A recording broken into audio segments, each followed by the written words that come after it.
नेपाल में जब से चीन समर्थक सरकार आई है तभी से नेपाल में कुछ ना कुछ गलत हो रहा है।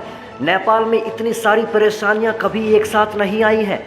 चीन ने प्यार से ज़रा सी बात क्या कर ली, नेपाल ने तो उस पर आंख बंद करके विश्वास करना शुरू कर दिया, भारत के खिलाफ काम करना शुरू कर दिया।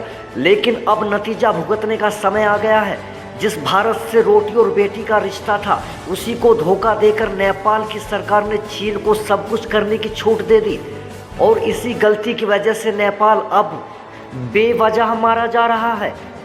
कुछ ही महीने पहले बनी नेपाल की चीन समर्थक सरकार खतरे में आ गई है। नेपाल की नई सरकार कभी भी गिर सकती है। परेशानी केवल नेपाल की सरकार तक होती तो भी ठीक था, लेकिन चीन से नज़दीकियां नेपाल के लोगों पर भी भारी पड़ने लगी है, ठीक वैसे ही जैसे पाकिस्तान और श्रीलंका के लोग भुगत रहे हैं।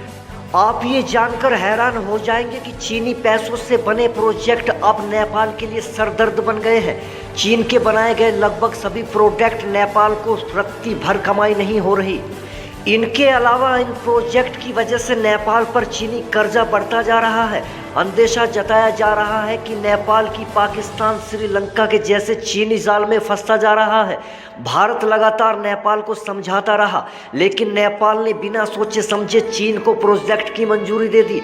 नेपाल ने ये सोचने की भी कोशिश नहीं की कि उन्हें इस प्रोजेक्ट की ज़रूरत है भी या नहीं, बस चीन को खुश करने और इन परियोजनाओं से आए पैसे को खाने के लिए नेपाल की सरकार हर बार हाँ बोलती रही। नेपाल की सरकार भूल गई कि ये पैसा तोहफे नहीं मिला है, बल्कि ये चीनी लोन है जिसे चुकाना भी पड़ेगा। आपको एक ताज़ा उदाहरण देकर समझाते हैं कि नेपाल कितना बुरा फंस गया है। चीनी पैसों से बने पोखरा एयरपोर्ट का इसी साल 2 जनवरी को उद्घाटन हुआ था। नेपाल को लग रहा था कि चीन सहायता के लिए इस एयरपोर्ट का निर्माण करवा रहा है, लेकिन चीन ने ये कहा कि ये कोई सहायता नहीं है बल्कि बेल्ट एंड रोड इनिशिएटिव का एक हिस्सा है।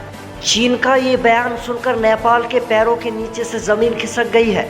नेपाल ने कहा कि उसे पहले इस बारे में कोई जानकारी नहीं थी। वैसे आपको बता दें कि इसी एयरपोर्ट के पास कुछ दिन पहले एक भीषण विमान हादसा हुआ था। इस विमान हादसे में सभी 72 लोगों की मौत हो गई थी।